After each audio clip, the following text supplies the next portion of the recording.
In a quiet grove near Kapilavastu, Buddha sat cross-legged, the soft rustle of leaves surrounding him. His disciples gathered, their faces illuminated by reverence and curiosity. He began, "Life often feels like a storm. But within, you can cultivate the calm that storms cannot shake."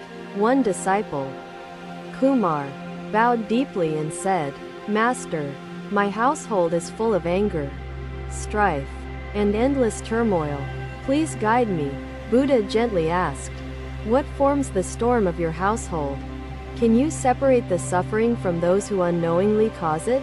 Kumar lowered his eyes. "My father's anger consumes our days, and my mother's silence feels like abandonment. What should I do?" Buddha's voice was as soothing as a gentle breeze. "Your father's anger is his chain. Your task is not to bear it," he continued. "Your mother's silence speaks of her own suffering. Compassion begins when you recognize their pain separate from yourself." Kumar looked up, tears welling in his eyes. "But Master, their suffering casts shadows upon my very being. How can I survive?" Buddha nodded solemnly. "To survive, you must understand the nature of suffering. Let me tell you Sundari's story." The disciples leaned closer as Buddha began recounting the tale. Sundari lived where harsh words echoed louder than love, and neglect thrived in empty silences. She would absorb her father's harshness, thinking it her own flaw. She believed her mother's coldness meant she was unworthy. But one day, Sundari came to me, her heart heavy with sorrow, asking why suffering enveloped her so entirely. Buddha's voice softened further. I told her, "Your suffering is not yours. It is a visitor brought by circumstances beyond your making." She asked, "How do I tell which suffering belongs to me and which belongs to the world around me?" I said, "Observe your pain as though you are watching the river flow. Notice what you cling to and release it." The disciples nodded, murmuring amongst themselves as Buddha continued. Sundari sat by the river that day and watched her suffering drift by, one emotion at a time. She saw her father's anger was rooted in his fears. She saw her mother's distance grew from wounds left unhealed. When Sundari let go of their burdens, she began to uncover her own heart, buried but intact beneath the weight. Buddha turned to Kumar, "Your household is a storm. But the storm cannot harm the mountain rooted in itself. To separate yourself from the storm, observe the winds of anger, the rains of neglect, and anchor within." Kumar wiped his tears, nodding slowly. "Master, does this mean I must tolerate their treatment without resisting?" Buddha smiled faintly. "Resistance breeds attachment. Peace grows from understanding. It does not mean you accept harm but transcend its grasp."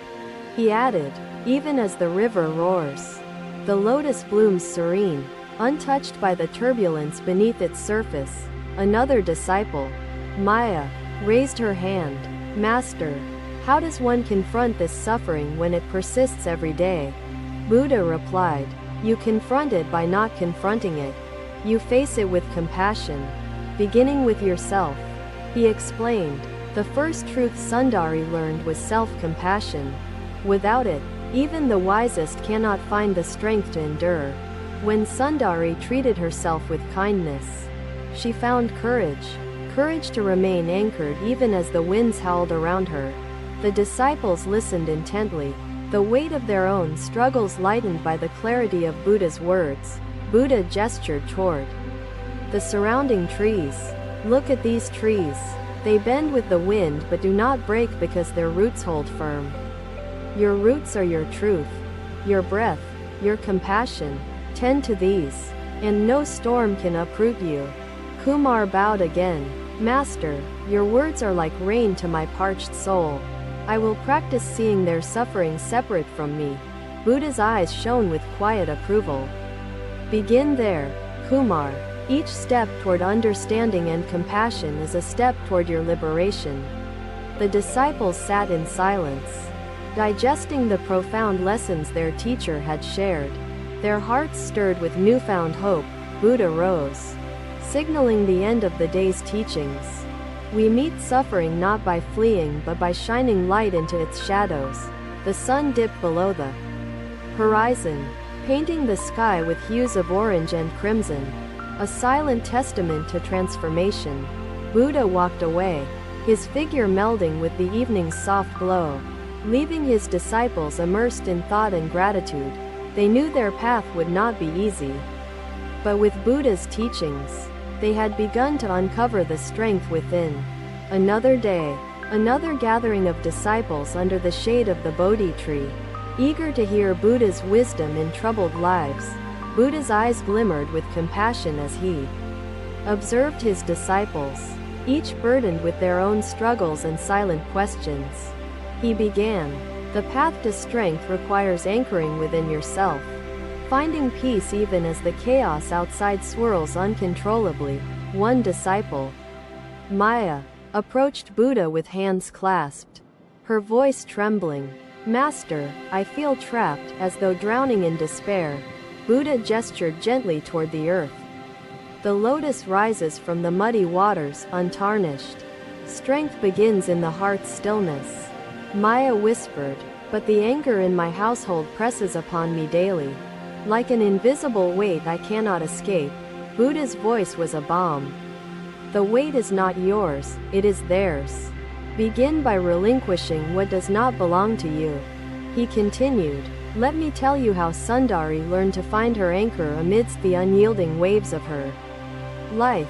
The disciples leaned closer, their faces attentive. Buddha recounted, "Sundari found a light in the Eightfold Path, guiding her through darkness." He explained, "She practiced mindfulness even when anger and chaos surrounded her, focusing on her breath to cultivate inner serenity." Sundari remained silent when her father's anger flared, not out of submission, but as a choice to protect her spirit.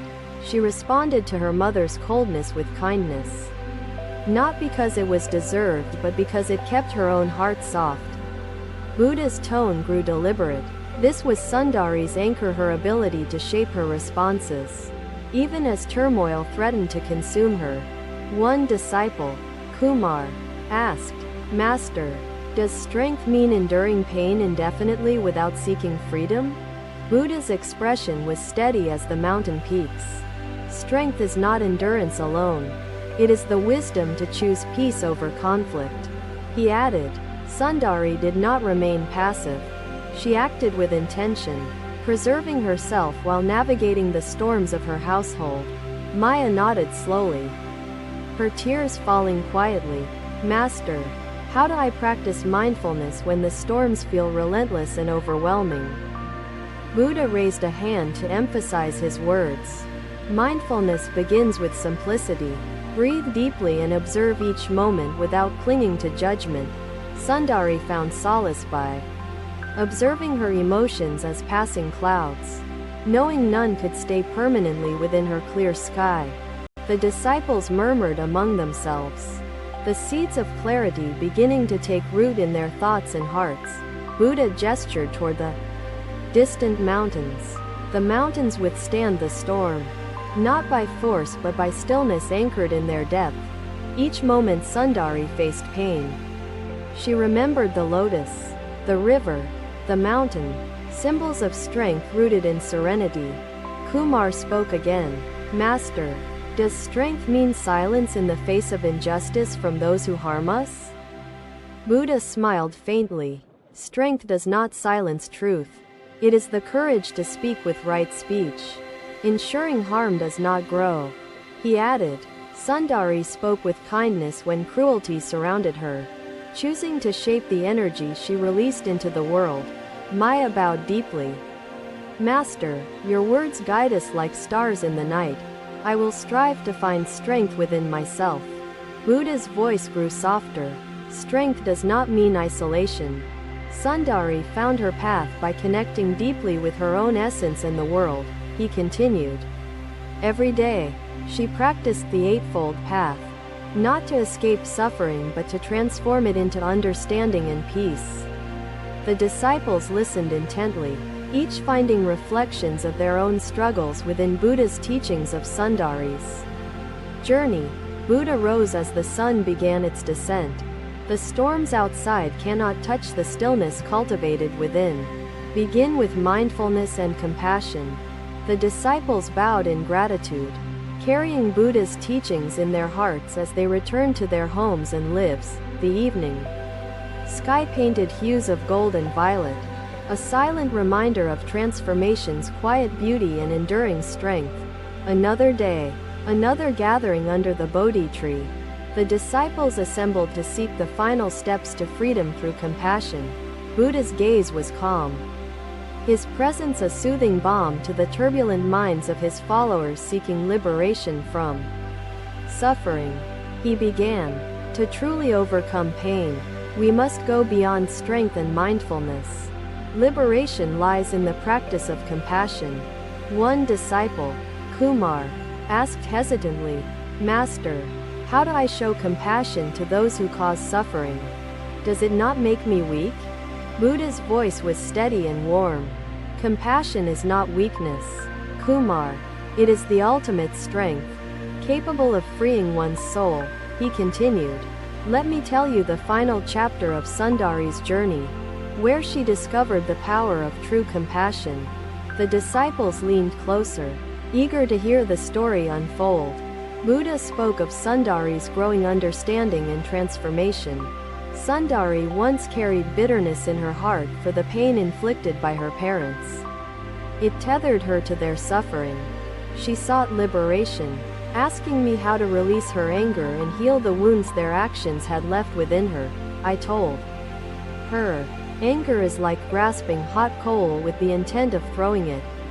You are the one burned. Sundari asked, but Master, how can I forgive those who have hurt me without condoning what they have done? Buddha's voice deepened. I told her, forgiveness is not approval. It is freedom from the chains of resentment binding your heart. She began observing her parents, not as tormentors but as beings trapped in their own cycles of pain and ignorance. Buddha paused, letting the words sink in.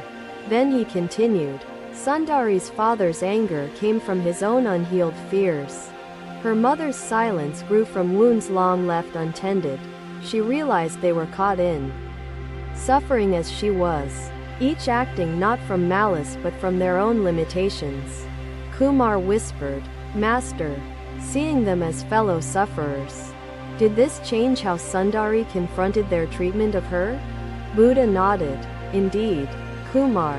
Sundari confronted them, not with retaliation or submission, but with understanding and gentle firmness.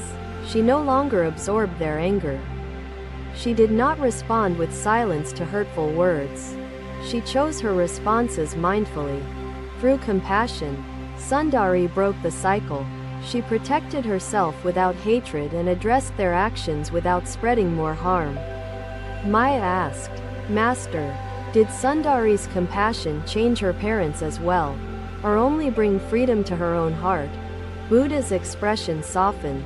Compassion changes the one who practices it most deeply. Sometimes, its light also reaches others. As with Sundari, she extended kindness to her father, not excusing his anger, but showing him the stillness she had cultivated within. She spoke softly with her mother, sharing her feelings without accusation, creating small cracks in the walls of silence. Buddha turned to his disciples, his voice unwavering. Compassion begins within. Only when Sundari forgave herself for carrying their burdens could she forgive them. She realized she deserved freedom, love, and peace. She gave herself these gifts, regardless of whether others chose to change. The disciples sat in silence, reflecting on how these lessons might apply to their own struggles and relationships. Buddha gestured toward the horizon. Just as the sun rises each day, compassion allows the heart to rise above the darkest nights. Maya bowed deeply. Master, your teachings show us that freedom lies not in escape, but in the courage to love without attachment. Buddha smiled faintly. Compassion is the key that unlocks every door. It is the path to liberation from the suffering of all. As the disciples bowed, Buddha concluded, "The toxic household cannot imprison the one who walks freely with compassion in their heart." The evening light bathed the grove, a silent testament to the transformative power of Buddha's timeless wisdom and compassion. Gradually expand mindfulness into responses shaping actions progressively over time. But what if mindfulness doesn't resolve external struggles? Arav wondered. Thank you for watching. Buddha's teachings are always with you. Subscribe to our channel and we will see you in the next video.